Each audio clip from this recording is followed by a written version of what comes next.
जय राधा माधव कुंज बिहारी गोपी जन वल्लभ गिरिवरधारी।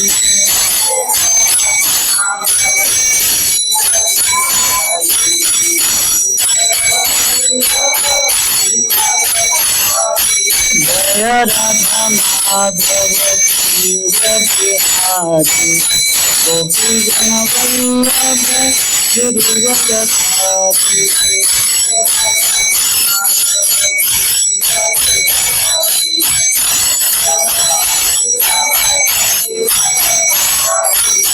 यशोदानंदन भज जनार्दन यमुना तीरावन चारि।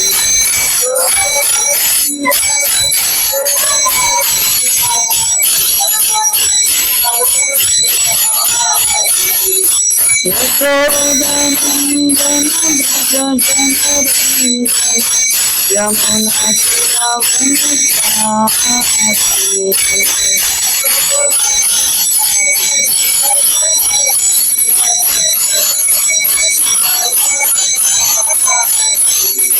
जय राधा माधव कुंज बिहारी गोपी जन वल्लभ गिरिवरधारी।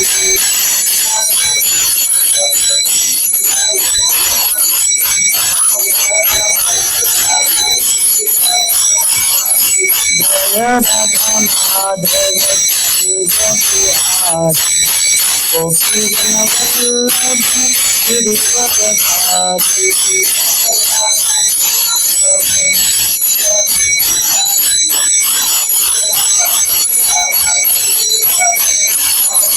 जय राधा माधव कुंज बिहारी गोपी जन वल्लभ गिरिवरधारी।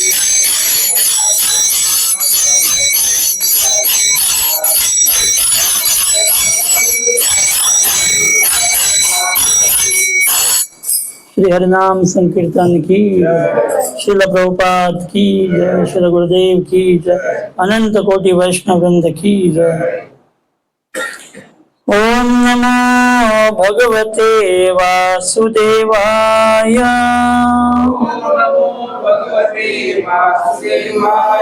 ओम नमो भगवते वासुदेवाय।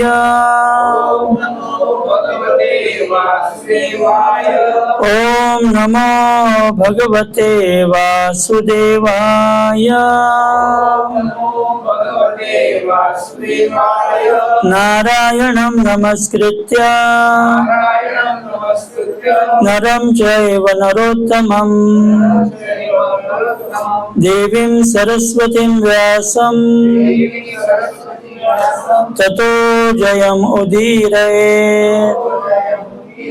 नष्टप्रायेषु भद्रेषु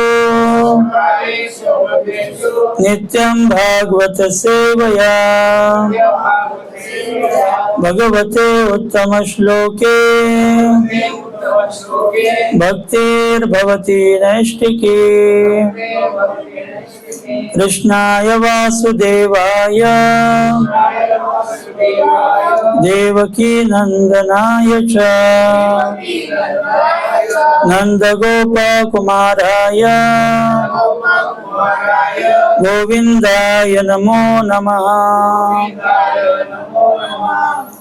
ओम अज्ञानं तिमिरान्धस्य ज्ञानाञ्जनशलाकया चक्षुरुन्मिलितं येन तस्मै श्रीगुरवे नमः। श्रीचैतन्यमनोभीष्टं स्थापितं येन भूतले स्वयं रूप कदा मह्यं ददाति स्वपदान्तिकं।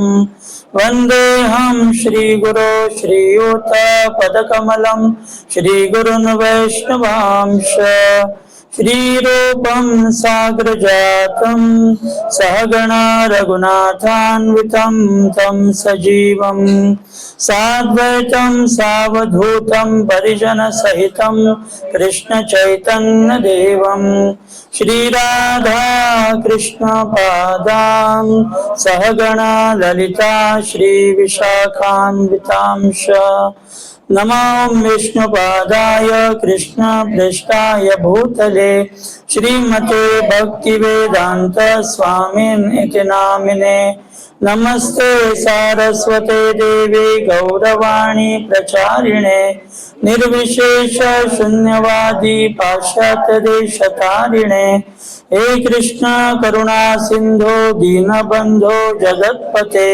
गोपेश गोपिका कांत राधा कांत नमोस्तुते तप्त कांचन गौरांगी राधे वृंदावनेश्वरी वृषभानुसुते देवी प्रणमामि हरिप्रिये वाञ्छाकल्पतरुभ्यश्च कृपा सिन्धुभ्य एव च पतितानां पावनेभ्यो वैष्णवेभ्यो नमो नमः। नमो महावदान्याय कृष्ण प्रेम प्रदायते कृष्णाय कृष्ण चैतन्य नामिने गौरकृषे नमः।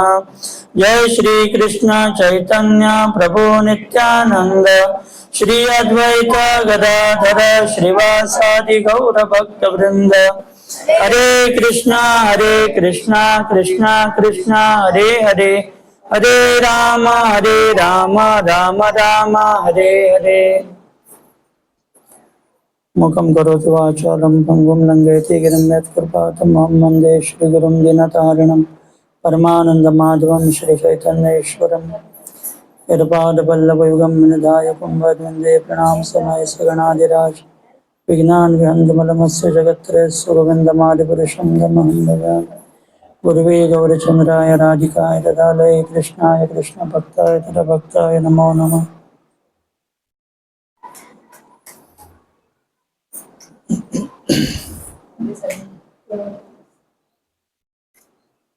हरे कृष्ण। आप सभी का पहले कृपा रहना है।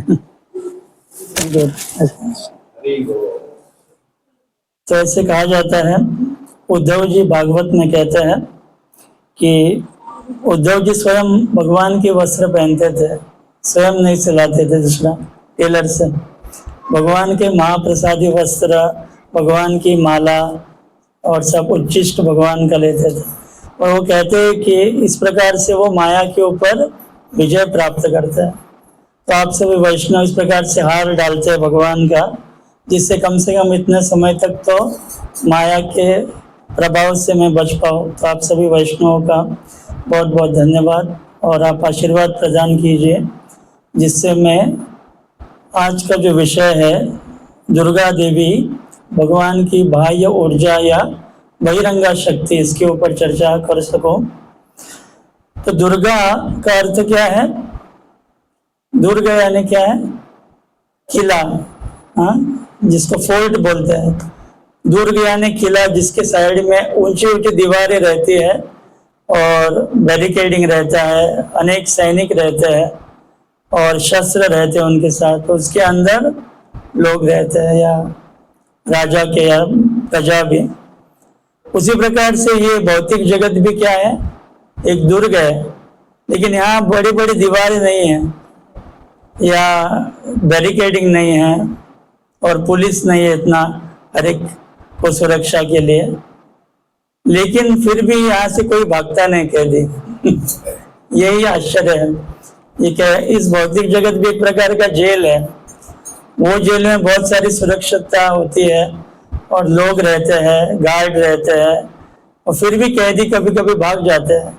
लेकिन ऐसा ये जेल है, यहाँ पे कोई भी दीवार नहीं है, कुछ गार्ड नहीं है, फिर भी हम भागने का प्रयास नहीं करते। यही सबसे बड़ा आश्चर्य है। तो दुर्गा यानी जो इस दुर्ग की रखवाली करती है, जैसे जेल की रखवाली जेल के सुपरिटेंडेंट करते हैं जेलर, उसी प्रकार से ये भौतिक ब्रह्मांड में कोटि कोटि ब्रह्मांड है भौतिक जगत में, और उसकी जेलर है दुर्गा देवी।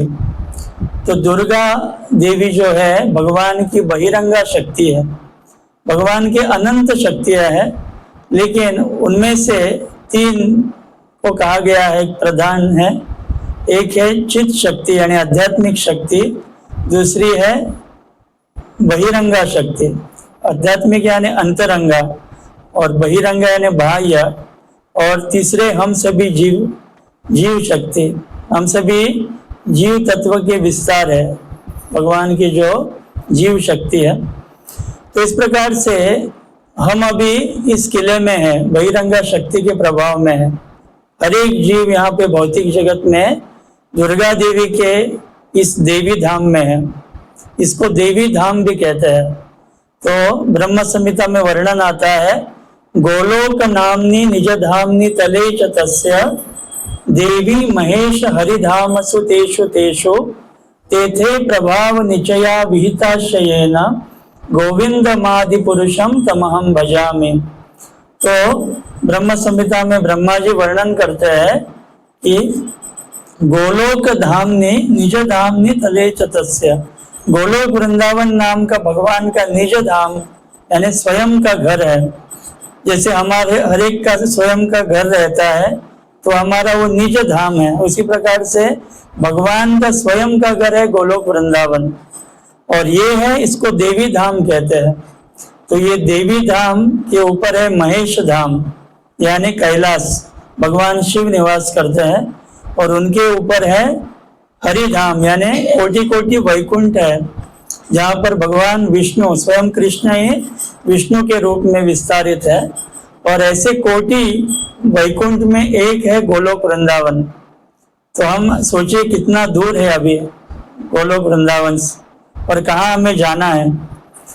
तो देवी धाम में 14 भुवन है, तो 7 नंबर के स्थान पे पृथ्वी आता है, भूलोक, और इसके नीचे 7 लोक है, ऊपर 6 लोक है पृथ्वी के, सब मिलके 14। नीचे पाताल लोक है, अतल वितल सुतल तलातल रसातल महातल और पाताल, और ऊपर भुवर लोक स्वर्ग लोक महर जना सत्यलोक, ऐसे ऊपर के लोक है। तो हम 7वें क्रमांक पे है और एक ब्रह्मांड में है, ऐसे कोटि कोटि ब्रह्मांड है, और सबकी अधिष्ठात्री दुर्गा देवी है, और सभी एक प्रकार से इस जेल में है। कोटि कोटि ब्रह्मांड में कोटि कोटि जीव है, अनंत जीव है जो इस जेल में फंसे हैं। कब से फंसे हैं कोई हिसाब नहीं है, अनादि काल से है। अनादि यानी जिसका कोई आदि नहीं, शुरुआत नहीं है। इसके लिए टाइम इममेमोरियल प्रभुपाद जी कहते हैं, स्मरण में नहीं है कि कब से हम इस भौतिक जगत में हैं, और अलग अलग शरीरों में हम भ्रमण कर चुके हैं और आगे भी करेंगे हमारे कर्म और कर्म के अनुसार। लेकिन ये देवी धाम में हम बहुत समय से हैं, और हम दुर्गा देवी के अंडर में हैं फिलहाल में। लेकिन जब हम भगवान की भक्ति करते हैं तो उनकी जो शक्ति, दूसरी शक्ति है अंतरंगा शक्ति, उसके अंडर हम आते हैं।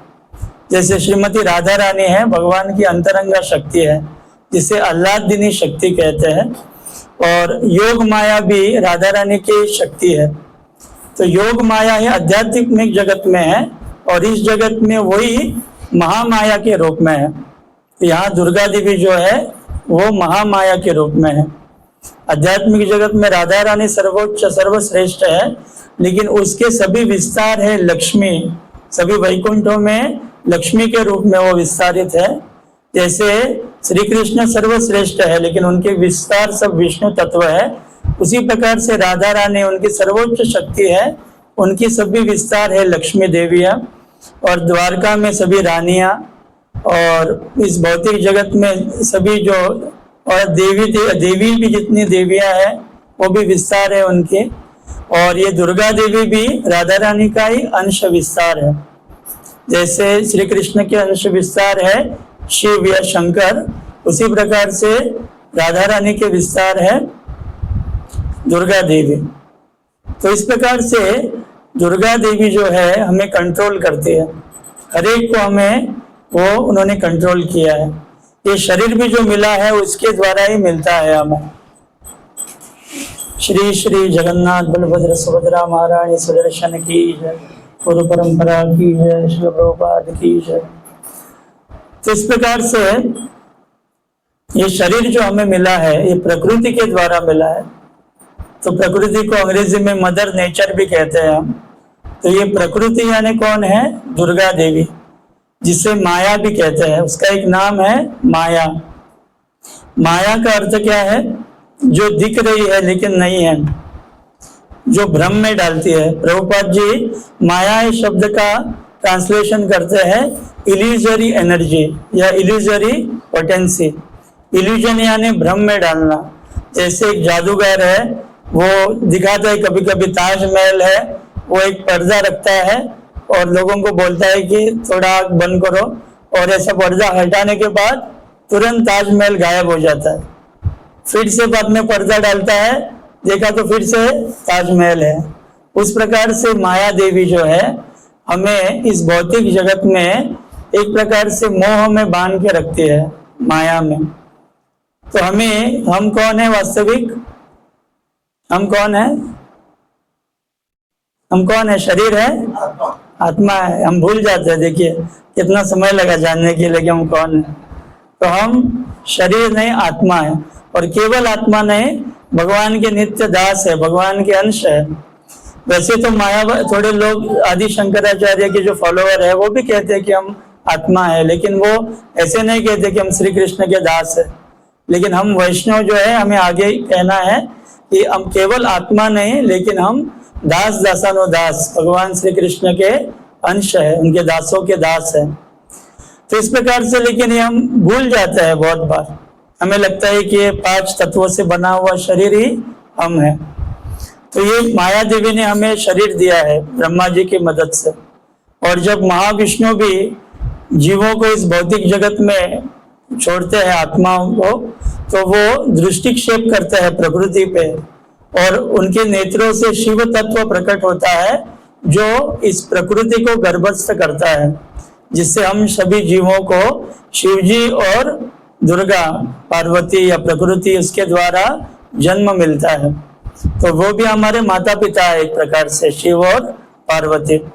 उसी प्रकार से ब्रह्मा जी भी सहायता करते हैं हमें हमारे कर्म के अनुसार शरीर देने के लिए।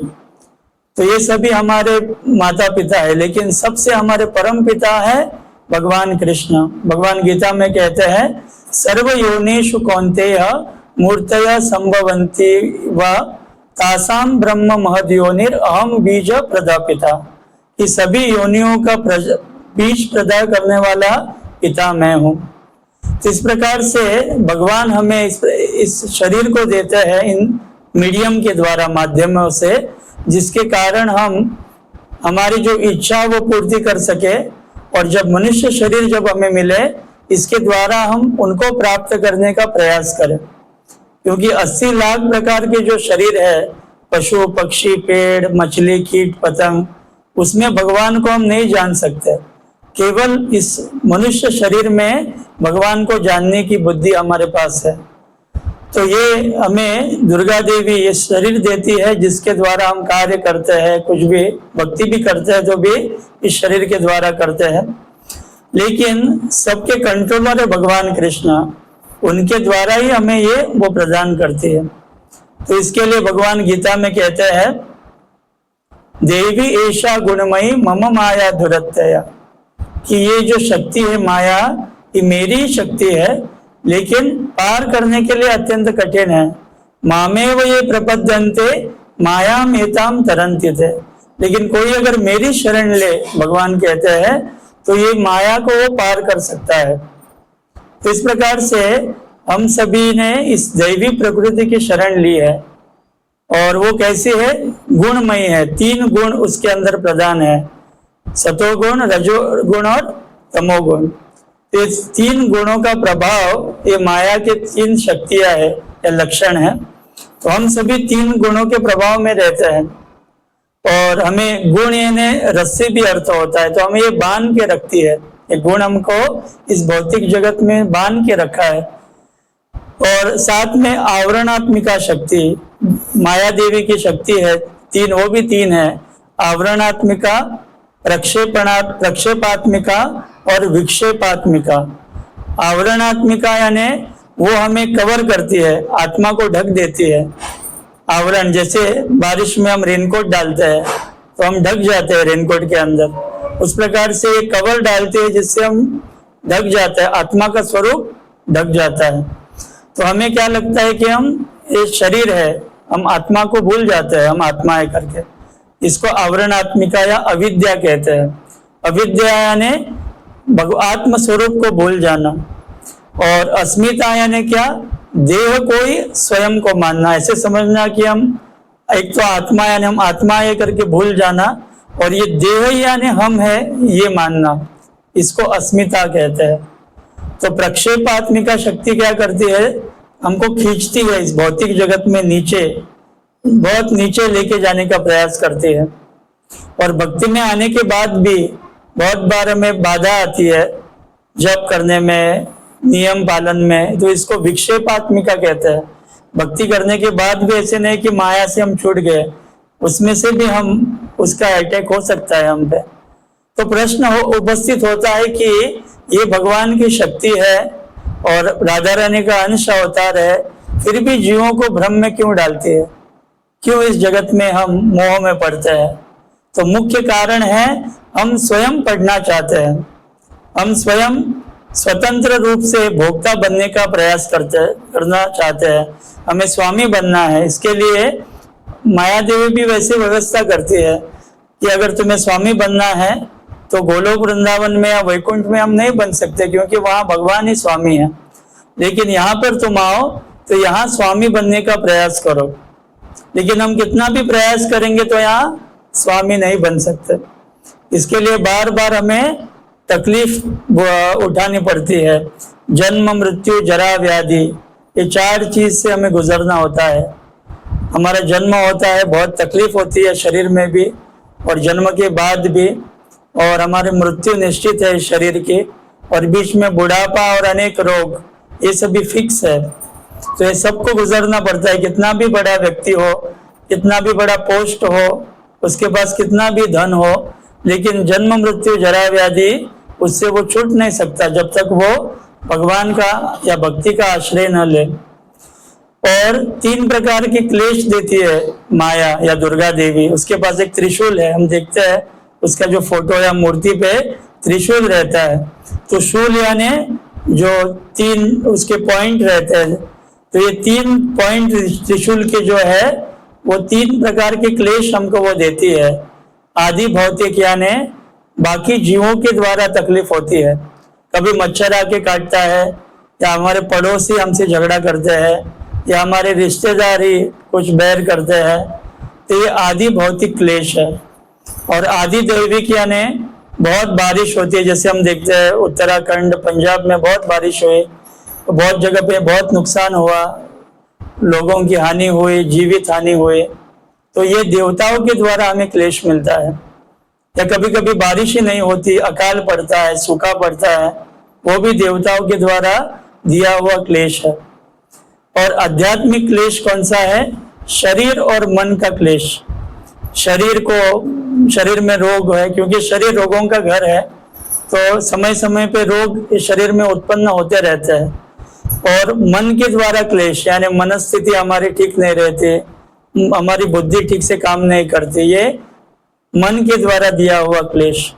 तो ये भी क्लेश वो देती रहती है। तो प्रश्न ये है कि इतना क्लेश हमें क्यों मिलता है? तो प्रमुख उत्तर इसका क्या है कि वो हमें इस प्रकार से पीड़ा देती है जिसके कारण हमारी जो आंखें है वो खुल जाए, हमारी बुद्धि खुल जाए कि ये भौतिक जगत हमारा सुख का स्थान नहीं है। यहाँ से हमें भगवान की शरण लेके, उनकी भक्ति करके उनके शाश्वत धाम में जाना है। तो हम गंभीर बने भक्ति करने के लिए और भगवान श्री कृष्ण का आश्रय ले, इसके लिए वो हमको पीड़ा देती है हमारे कर्म के अनुसार। और जब हम अच्छे भक्त बनते हैं, 4 नियमों का पालन करते हैं, कम से कम 16 माला करते हैं, अध्ययन करते हैं ग्रंथों का, वैष्णव के संग में आते हैं, तो धीरे धीरे माया देवी जो है हमें मुक्ति देती है उसके बंधन से। तो भगवान श्री कृष्ण अपनी योग माया को कहते हैं कि ये महामाया को आदेश दो कि मेरे भक्त को इससे मुक्त करे। तब योग माया महामाया यानी दुर्गा देवी को कहती है कि इस भक्त को छोड़ दो तुम्हारे चंगुल से, तब हम छूट जाते हैं। जब तक हम भगवान की अच्छी तरह से शरण नहीं लेंगे तब तक हम बार बार माया के चंगुल में आने का हमारे पॉसिबिलिटी है, हम फंस सकते हैं कभी भी। इसके लिए प्रभुपाद जी भी कहते हैं कि हमें प्रार्थना करनी है भगवान से कि उनकी माया शक्ति से हमारी रक्षा हो, और स्वयं वो भी अपने शिष्यों के लिए प्रार्थना करते थे कि उनके शिष्य माया के प्रभाव में ना आए। इस प्रकार से ये नवरात्रि का उत्सव है। तो 9 प्रकार के रूप लेती है दुर्गा देवी। वो क्रमशः ऐसे है: शैलपुत्री, ब्रह्मचारिणी, चंद्रघंटा, कुष्मांडा, स्कंद माता, कात्यायनी, कालरात्रि, महागौरी, सिद्धिदात्री। शैलपुत्री यानी जो हिमालय की पुत्री पार्वती है, वो पर्वत राज हिमालय की पुत्री है, इसके लिए उसको शैलपुत्री कहते हैं। और ब्रह्मचारिणी यानी वो बहुत तप साधना करती है, इस रूप में तपस्या करती है, इसके लिए उसका नाम हुआ ब्रह्मचारिणी। और चंद्र घंटा यानी जो चंद्र को, अर्ध चंद्र को धारण करती है। और कुष्मांडा यानी जो अग्नि में भी निवास कर सकती है, सूर्य के प्रकाश से भी वो उसमें निवास कर सकती है, सूर्य के प्रकाश में या तेज में। और स्कंद माता यानी जो कार्तिकेय है, गणेश जी के बड़े भाई, तो उनकी वो माता है। और कात्यायनी जो जिनको गोपियों ने उनकी सेवा की थी, श्री कृष्ण पति के रूप में प्राप्त हो, तो वो कात्यायनी जो है महिषासुर नाम का एक असुर था जो भैंस के रूप में आया था, तो उसका वध करने के लिए उस रूप में आए। और काल रात्रि यानी जो काली माता है, वो भी दुर्गा का ही रूप है, तो काल रात्रि। और महागौरी यानी जो स्वयं अत्यंत सुंदर रूप में गोरे वर्ण में है, जिसको महागौरी कहते हैं। और सिद्धिदात्री यानी जो सर्व प्रकार की सिद्धियां प्रदान करती है। तो ये उनके 9 रूप है नवरात्रि में। तो ये सभी भगवान की बहिरंगा शक्ति है, और वो जिसके प्रभाव में हम रहते हैं, तो वो अलग अलग प्रकार से जीवों को कष्ट देते हैं, जिसके कारण उसका एक ही उद्देश्य है कि हम इस जेल से छूट जाए। जैसे जेल में अगर कोई व्यक्ति जाता है तो वहां पर कोई उसे बासमती राइस नहीं देता और जीरा राइस भी नहीं मिलता, उसको कैसा राइस मिलता है, जो जला हुआ या अच्छा नहीं मिलता क्वालिटी का, बहुत सस्ता प्रकार का। और दाल भी ऐसे अच्छा क्वालिटी का नहीं मिलेगा, और बहुत कष्ट करना पड़ता है, कंफर्ट बहुत कम रहता है जेल में, जिसके कारण व्यक्ति जेल में है वो सोचता है कि मेरे घर में मैं बहुत सुखी था, मेरी पत्नी मुझे अच्छा खिलाती थी, माँ देखभाल करते थे, और यहाँ पे कोई मेरा ख्याल नहीं रखता, मुझे इतना कष्ट है। तो वो अच्छा बर्ताव करने के लिए वो सब दंड है। उसी प्रकार से हमें भी यहाँ दंड मिलता है, क्यों? माया के द्वारा, जिससे हम उस स्मरण कर सके हम कि भगवान के धाम में हम सुखी हो सकते हैं, वहाँ हमें नित्य निवास मिलेगा, वहाँ अभी हम बूढ़ा नहीं होंगे, वहाँ हमारा शरीर मृत नहीं होगा, ना तो रोग होगा किसी प्रकार का, और वहाँ नित्य आनंद में हम रहेंगे। तो ये हमें याद दिलाने के लिए और वहाँ जाने के लिए प्रेरित करने के लिए वो हमें दंड देती है। तो वो भी उसकी कृपा है। अगर हमें वो दंड नहीं देती तो आज यहाँ पर हम नहीं होते, क्योंकि अधिकांश भगवान गीता में कहते हैं आर्थ अर्थार्थी ज्ञानी जिज्ञासु, 4 प्रकार के लोग सुकृति जन भगवान का आश्रय लेते हैं। आर्थ जो शरीर की जिसको पीड़ा है, दुख में जो है, अर्थार्थी यानी धन के अभाव में जो है, ज्ञानी यानी थोड़ा सा भगवान के विषय में जानता है, और जिज्ञासी वो जानना चाहता है और भगवान के विषय में। तो अधिकांश लोग जो दुख में है वो भगवान के भक्ति में आते हैं, सभी नहीं, ऐसे तो बहुत कोटि कोटि जीव है दुखी है, लेकिन वो भगवान का शरण नहीं लेते। भाग्यवान जो जीव है दुख में है वो भगवान का आश्रय लेते हैं। इसी प्रकार से हमें कष्ट मिलता है तब हम भगवान की तरफ अपना मुंह मोड़ लेते हैं, उनके तरफ देखने लगते हैं। तो इस प्रकार से हम इस भौतिक जगत में दुखी है, लेकिन माया देवी हमें एक दिशा दे रहे हैं, जिसके कारण हम भगवान की भक्ति करके सुखी हो सकते हैं। पूर्ण जो परम सुख है वो प्राप्त हो सकता है अगर हम माया देवी के जो स्वामी है श्री कृष्ण उनकी शरण ग्रहण करें। भगवान गीता में कहते हैं मया दक्षेण प्रकृति सूयते स चराचरम हेतु नानेन कौन्तेय जगत विपरिवर्तते, कि भगवान की अध्यक्षता में ये प्रकृति कार्य कर रही है और सब चीज ठीक से संपन्न हो रहा है। गीता में ब्रह्म संहिता में ब्रह्मा जी कहते हैं सृष्टि स्थिति प्रलय साधन शक्ति रेखा छाएव यस्य भुवनानि विभर्ति दुर्गा इच्छानुरूपम यस्य चेष्टते सा गोविंदमादि पुरुषम तमहम भजामि। कि सृष्टि स्थिति और प्रलय यानी निर्माण करना सृष्टि को और पालन करना और नष्ट करना, ये तीनों कार्य में भगवान की जो शक्ति है इसको दुर्गा कहा गया है, उसका बहुत बड़ा हाथ है। तो ये कैसे करती है, कौन इसको शक्ति देता है, तो भगवान उसको शक्ति देते हैं, प्रेरणा देते हैं। भगवान की इच्छा से उसे सब प्राप्त होता है, सृष्टि करने की शक्ति, पालन करने की और नष्ट भी करने की। तो इस प्रकार से भगवान की जो आध्यात्मिक शक्ति है उसकी छाया ये भौतिक जगत में माया या दुर्गा के रूप में वो प्रकट होती है। जैसे प्रभुपाद जी उदाहरण देते थे कि इलेक्ट्रिसिटी जो है उसके दो जगह पे वो जा रही है, एक जगह पे कूलर है, एक जगह पे हीटर है। तो हीटर के लिए भी वही शक्ति जाती है और कूलर के लिए भी वही जाती है। तो आध्यात्मिक जगत में जो कूलिंग कर रहा है वो योग माया है भगवान की शक्ति, और इस जगत में जो ताप दे रही है, पीड़ा दे रही है, वो महामाया के रूप में प्रकट है। तो शक्ति एक ही है लेकिन दो कार्य वो करते हैं। उसी प्रकार से दुर्गा देवी जो है उसके अलग अलग नाम हैं।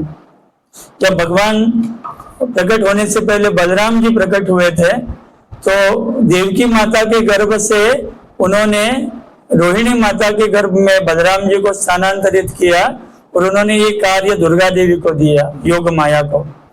तो उन्होंने ये कार्य संपन्न किया, तब भगवान ने वो पहले ही उसको कहा था कि तुम्हारा यश सभी जगह फैलेगा इस कार्य के वजह से। तो तुमने जो कार्य किया है, बलराम जी को स्थानांतरित किया है, तो इसके लिए इस कार्य के बदले में तुम इस भारतवर्ष में या पृथ्वी पे अलग अलग जगह पे अलग अलग नामों से विख्यात होगे।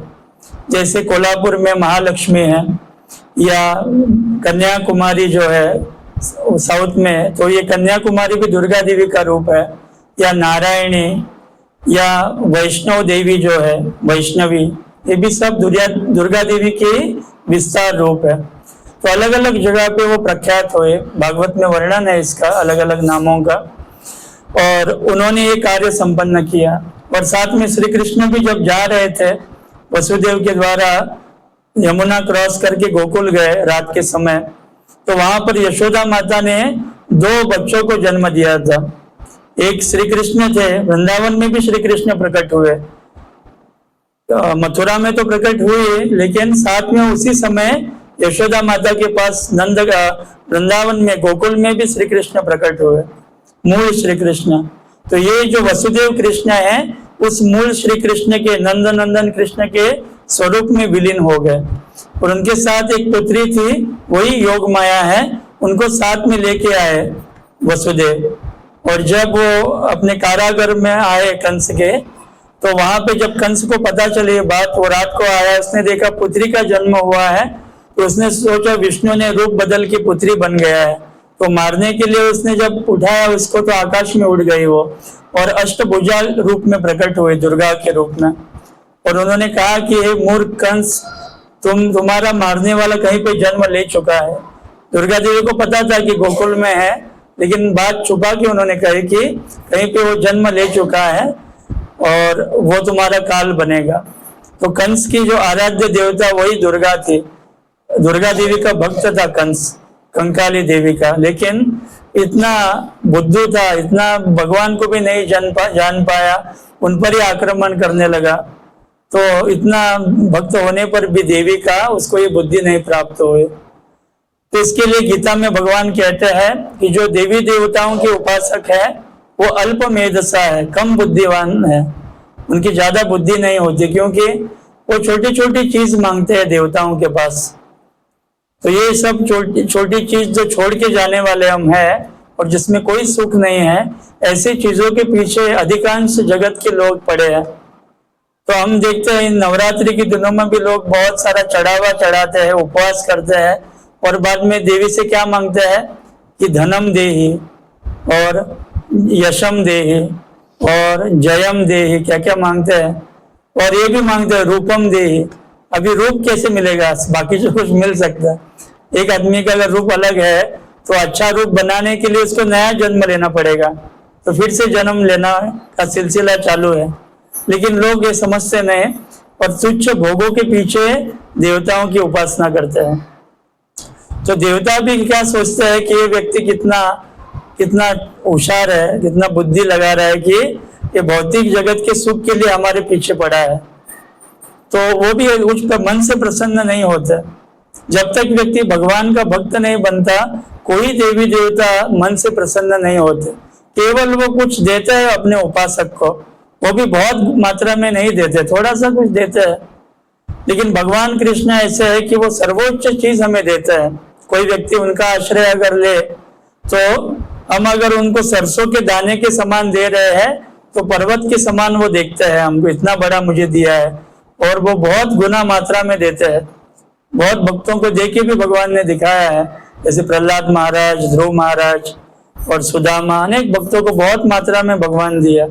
और स्वयं को भगवान देते हैं, ये वस्तु की बात तो दूर, वो स्वयं को दे देते हैं, जिनका स्वरूप देवताओं को भी दुर्लभ है, ऋषि मुनियों को दुर्लभ है, ऐसे भगवान सुलभ है भक्तों के लिए। तो इसके लिए अगर भक्ति करनी है तो भगवान कृष्ण की करनी चाहिए। नवरात्रि के दिनों में भी दुर्गा देवी से यही प्रार्थना हमें करनी है कि भगवान श्री कृष्ण के चरणों में हमें प्रेम उत्पन्न हो, उनकी भक्ति में प्रगति हो, तो और हमारे हृदय में जो अनर्थ है वो नष्ट हो। क्योंकि जो शेर पे बैठती है वो एक प्रतीक है कि उसने पशु वृत्ति का दमन वो करती है। तो हमारे भी हृदय में अनेक प्रकार के पशु के गुण हैं, अनेक प्रकार के अनर्थ है, काम, क्रोध, लोभ, मोह, मद, मत्सर आदि, और ये सब का दमन हो, ऐसे उनके चरणों में, दुर्गा के चरणों में हमें प्रार्थना करनी है। और उसके चरणों में ये भी प्रार्थना करनी है कि इस जेल से हमारा जल्दी से मुक्ति हो और भगवान श्री कृष्ण की शाश्वत सेवा हमें प्राप्त हो। यही वास्तविक प्रार्थना हमें करनी है। तो इस प्रकार से दुर्गा देवी के अनेक लीलाएं भी है, शास्त्र में वर्णन है। एक भक्त थे उनके, जिनका नाम था चंडीदास, उनके एक भाई का नाम था कृष्णदास। तो कृष्णदास जो था वो तो भगवान श्री कृष्ण के भक्त थे, तो वो बहुत गरीब थे, और ये चंडीदास बहुत अमीर थे। तो उनको काली की पूजा करते थे, मूर्ति थी उनके पास चंडी की, काली की, उनकी सेवा करते थे, और बहुत बड़ा उनका बागान था। तो सुंदर पुष्प काली को प्रतिदिन वो अर्पण करते थे। और जो कृष्णदास थे उनका छोटा सा बगीचा था, और एक बार वो बगीचे में फूल भी नहीं आए, खिले नहीं। तो उन्होंने क्या किया, अपने भाई के जो बगीचा है उसको देखा, बहुत सुंदर पुष्प खिले थे। तो उन्होंने मन से ही प्रार्थना की और मन से ही वो फूलों को अपने जो विग्रह है कृष्ण के, उनको मन से ही अर्पण किया। तो ये करने से क्या हुआ, ये चंडीदास जब पूजा के लिए फूल निकालने के लिए आया तो वो फूल निकाल के उन्होंने काली की मूर्ति को अर्पण किया। जैसे अर्पण किया, काली देवी वो मूर्ति फोड़ के साक्षात प्रकट हो गई दुर्गा देवी, और बोलने लगे कि हे पुत्र, मैं तुमसे बहुत प्रसन्न हूँ। उनको आश्चर्य लगा, आज मैंने क्या विशेष किया है, हर दिन तो मैं फूल इसी प्रकार से डालता हूँ। तो देवी कहने लगी कि आज तुमने मुझे मेरे स्वामी के अर्पण किए हुए फूल अर्पण किए। ये जो फूल आपके भाई ने अर्पण किए थे मेरे स्वामी को मन से, तो ये सभी प्रसाद हो गया उनका।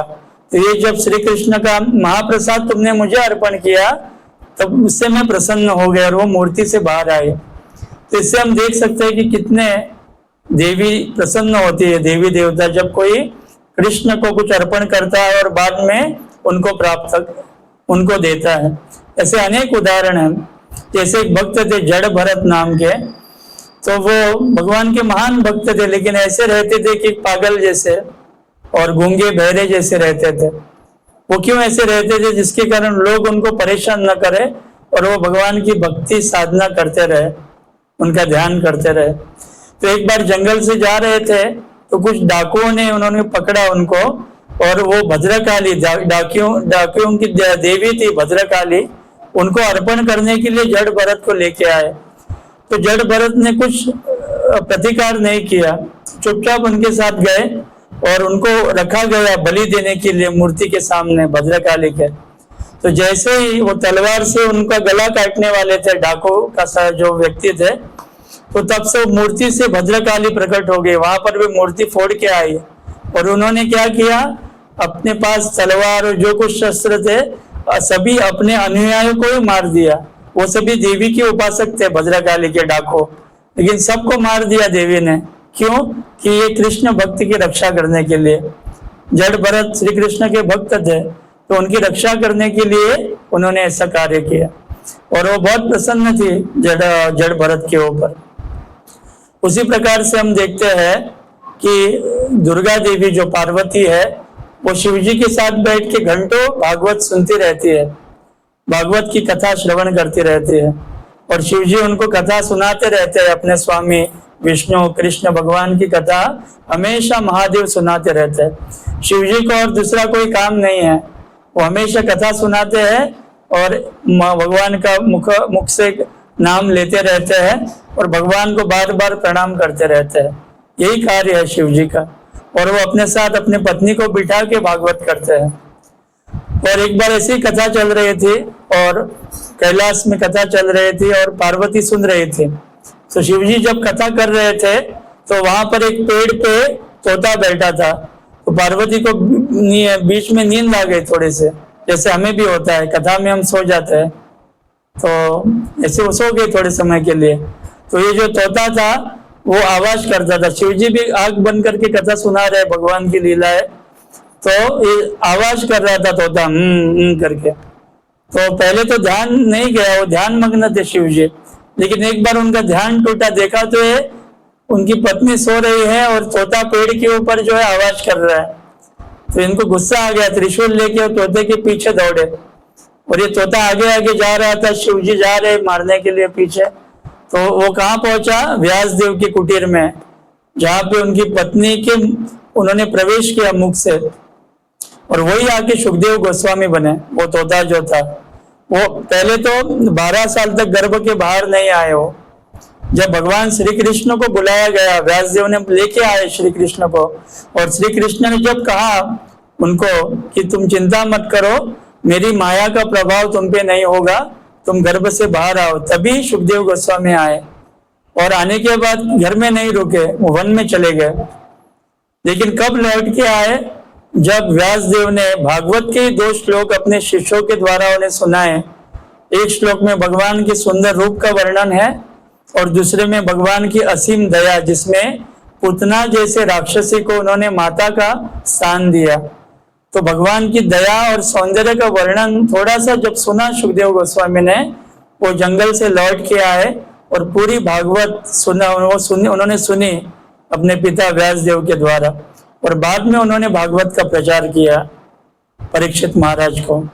तो इस प्रकार से हम देखते हैं पार्वती कथा सुनने में उसे बहुत आनंद मिलता है, क्योंकि महान वैष्णवी है, उसका एक नाम है वैष्णवी। तो उनको कथा में रुचि है, भगवान के नाम में रुचि है।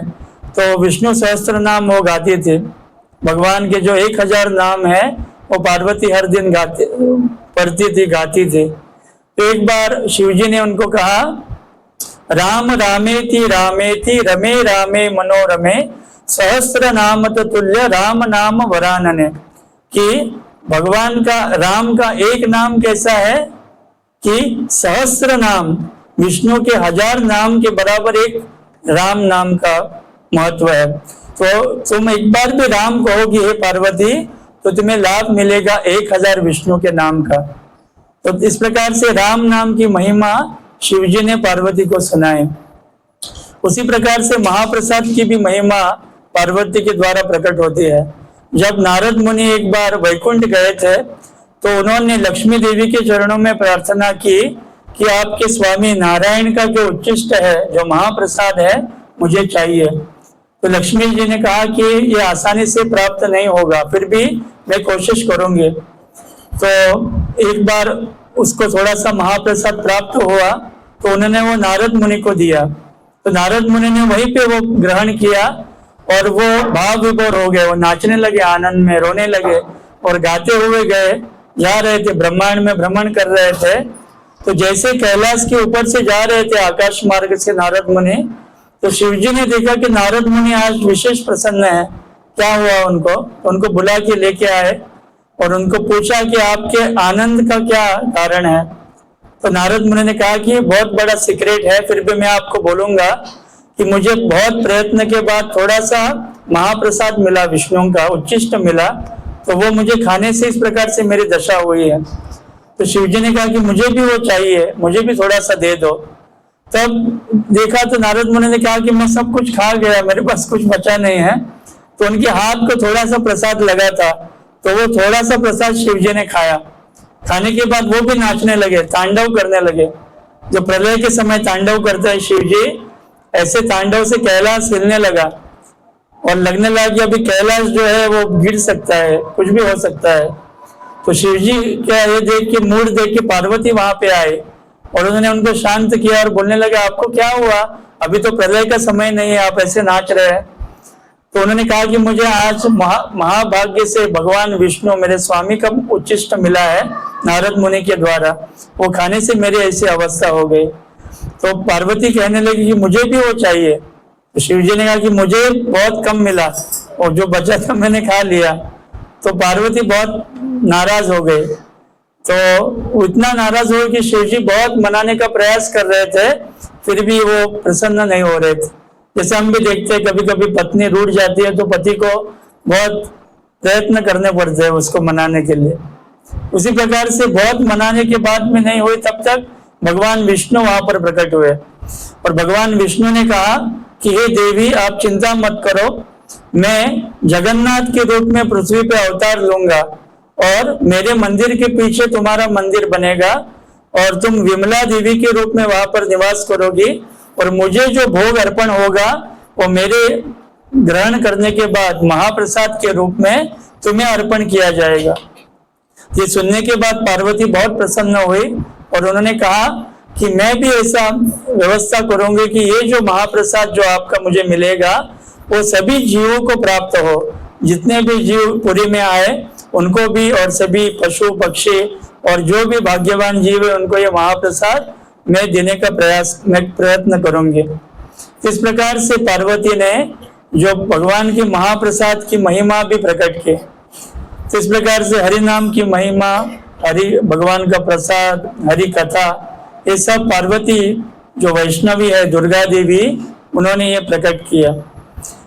तो ऐसे अनेक लीलाएं हैं जिसमें हम देखते हैं दुर्गा देवी जो है भगवान के किस प्रकार से सेवा करती है और उसको, वो भगवान की सेविका है। भगवान बहुत प्रसन्न होते हैं उनकी सेवा के द्वारा।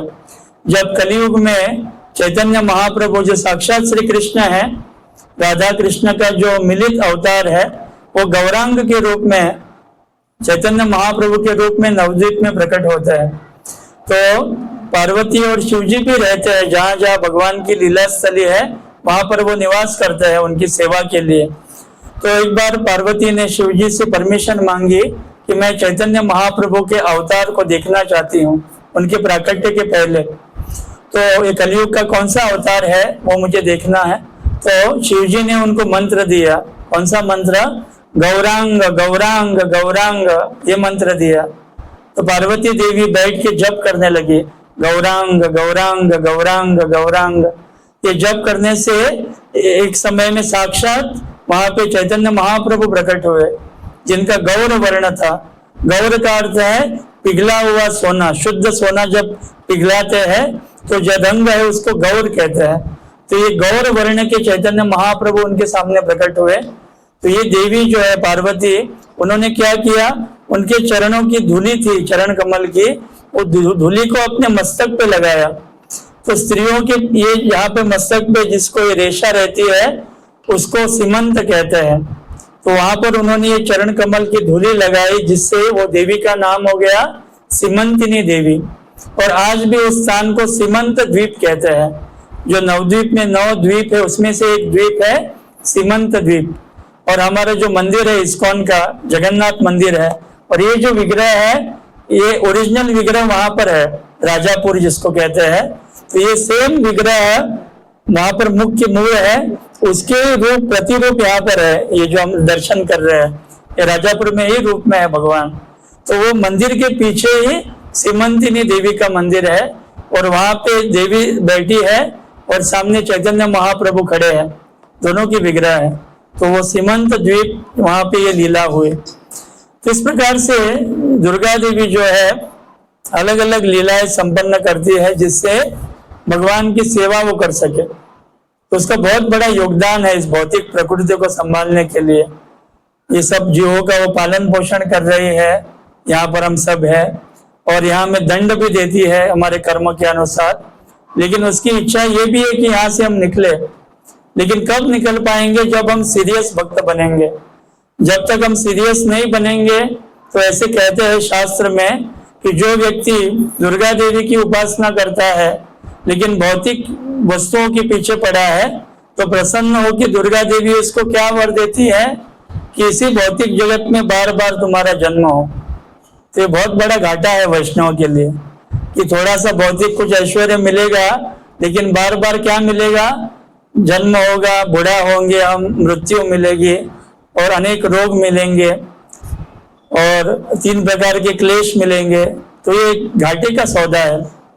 तो हमें कुछ मांगना है उसके चरणों में, तो यही मांगना है कि भगवान श्री कृष्ण की भक्ति मिले, शुद्ध भक्ति हमें प्राप्त हो, जिसके कारण पुनः यहाँ पर आने की सवाल ही नहीं उठता। ये दुखमय संसार में हम नहीं आएंगे। भगवान गीता में कहते हैं मामुपेत्य पुनर्जन्म दुखालयम अशाश्वतम नाप्नुवन्ति महात्माना संसिद्धि परमाम गता। कि कोई व्यक्ति उनके धाम में अगर जाए तो वो व्यक्ति फिर से उसका पुनर्जन्म नहीं होता, वो भगवान के धाम में शाश्वत निवास करता है। क्योंकि भगवान कहते हैं कि दुखालयम अशाश्वतम, ये दुख से भरा हुआ संसार है, और अशाश्वतम यानी टेम्पररी है। ऐसे नहीं कि थोड़ा समय पे और थोड़ा सुख भी मिलेगा, नहीं। एक तो कहते हैं सुख है ही नहीं, दुख का घर है और टेम्पररी है, बहुत कम समय के लिए हमें प्राप्त होता है। लेकिन अगर हमें शाश्वत सुख चाहिए और शाश्वत आनंद और शाश्वत जीवन हम अगर चाहिए, तो भगवान के धाम में हमें प्राप्त होगा। तो कैसे प्राप्त होगा? भगवान गीता में कहते हैं असुखम अनित्यम लोकम इदम प्राप्यम भजस्व माम। ये संसार दुखमय है और टेम्पररी भी है, लेकिन एक चीज से मुझे प्राप्त हो सकते हो, मेरा अगर भजन करोगे, भगवान कहते हैं, तो ये दुखमय संसार से छूट के शाश्वत संसार में प्रवेश मिलेगा। तो भगवान का धाम ऐसा है कि जहाँ किसी प्रकार का दुख नहीं है, क्लेश नहीं है, चिंता नहीं है, पीड़ा नहीं है। इसके लिए इसको वैकुंठ कहते हैं। कुंठ यानी क्लेश, दुख, पीड़ा, ये सब, और वही यानी जहाँ पे नहीं है। वैकुंठ यानी जहाँ पे कुछ किसी भी प्रकार का ताप, क्लेश, पीड़ा नहीं है। तो हमें वहां पर जाना है। जैसे हमने चर्चा की, बहुत दूर है, ये देवी धाम है। देवी धाम में भी हम पृथ्वी पे है, और ऐसे करोड़ों ब्रह्मांड है। एक ब्रह्मांड के अंदर एक पृथ्वी पे एक जगह पे हम हैं, लेकिन यहाँ से हमें बहुत दूर ऊपर जाना है। गोलोक वृंदावन बहुत दूर है यहाँ पे।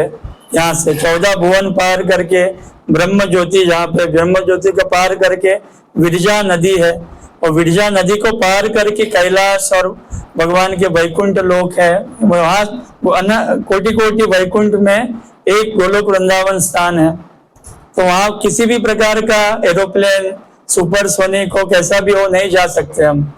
कौन से भी रॉकेट में बैठ के भी नहीं जा सकते, पहुंच ही नहीं सकते हम। एक चंद्र पे जाने के लिए इतने मशक्कत करनी पड़ती है, पर भी वहां पे नहीं रुक पाते, वहां से भी लौटना है। तो सोचिए भगवान के धाम पे हमें जाना है, तो वहां पे साधन क्या है? ये भक्ति, यही साधन है। भगवान का जो नाम है, हरे कृष्णा कृष्णा कृष्णा हरे हरे, हरे राम राम राम हरे हरे।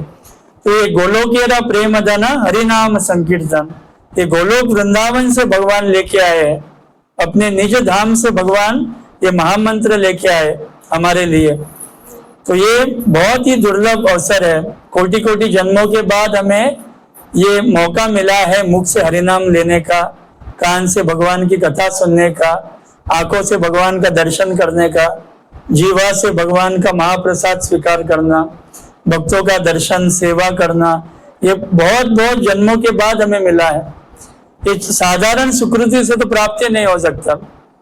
प्रभुपाद जी एक बार प्रवचन दे रहे थे विदेश में, तो कहने लगे कि कृष्ण भक्ति इतनी दुर्लभ है, बहुत बहुत सुकृति की आवश्यकता है, बहुत बहुत व्यक्ति ने कभी दान किया होगा और बहुत पुण्य किया होगा, ये करने के बाद उसको ये मौका मिला कृष्ण भक्ति करने का। ऐसे वो समझा रहे थे, तो वो शिष्य उनमें से कहने लगे प्रभुपाद जी को बीच में कि प्रभुपाद जी हमें नहीं लगता हमने ऐसे कुछ सुकृति की है कि हमने अनेक जन्मों में कुछ तपस्या दान या कुछ किया है, पुण्य किया है।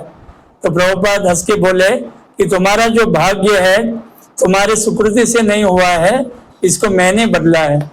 तो प्रभुपाद जी की कृपा से उनको मौका मिला भगवत भक्ति करने का। उसी प्रकार से हमें भी प्राप्त हुआ है प्रभुपाद जी की कृपा से, वर्तमान आचार्य भक्तों की कृपा से हमें और भगवान की कृपा से दुर्लभ भक्ति लता बीज मिली है। तो ये भक्ति हमें जो अत्यंत दुर्लभ है प्राप्त हुई है, उसको हमें गंभीरता से लेना चाहिए।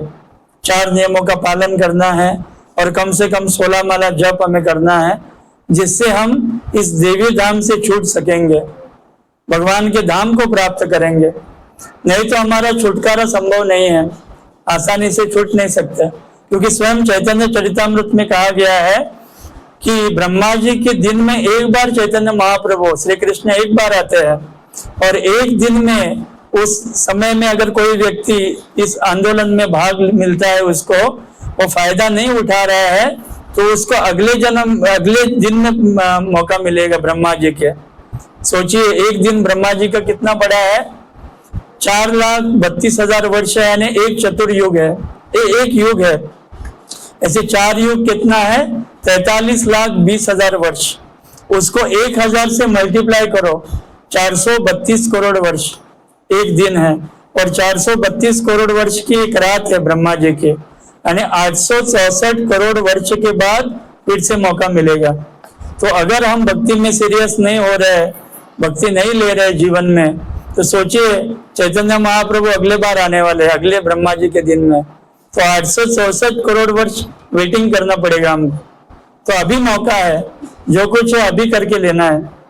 अभी हमारे शरीर में थोड़ी ताकत है, बुद्धि थोड़ी हमारी चल रही है, स्मरण शक्ति है, उसको जो भी हमारे पास जैसी भी अवस्था हमारी हो, उस अवस्था में भक्ति सेवा हमें करके लेनी है, भगवान का नाम अधिकाधिक लेना है, जो भी भक्ति की क्रिया अधिकाधिक करनी है, जिससे क्या होगा कि हम भौतिक इस जंजाल से छूट के भगवान के नित्य धाम में प्रवेश करेंगे।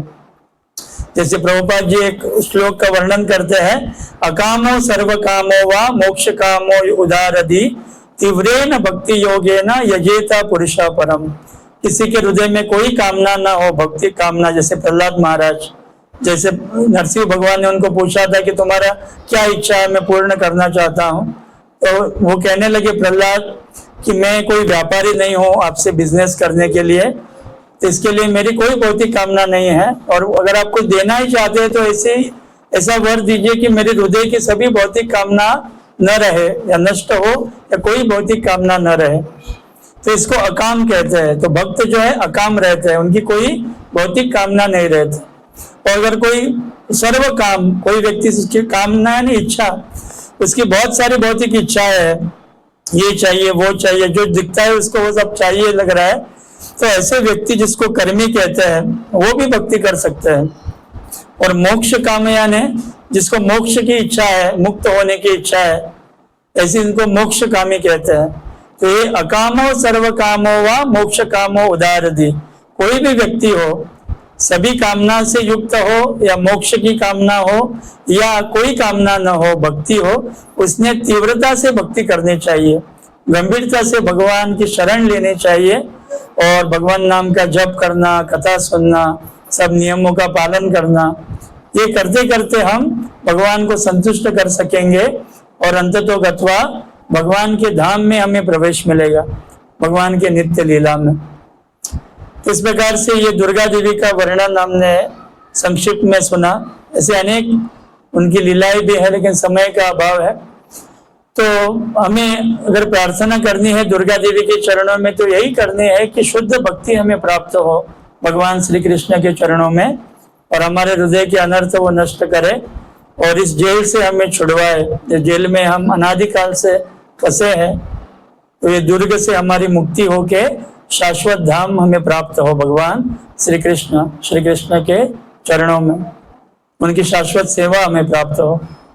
तो आपका बहुत बहुत धन्यवाद, यहाँ पर आपने समय निकाल के आप उपस्थित हुए और शांति पूर्वक आपने श्रवण किया। बहुत बहुत धन्यवाद। हरे कृष्णा। श्रील प्रभुपाद की जय, अनंत कोटि वैष्णव वृंद की जय। हरे कृष्ण।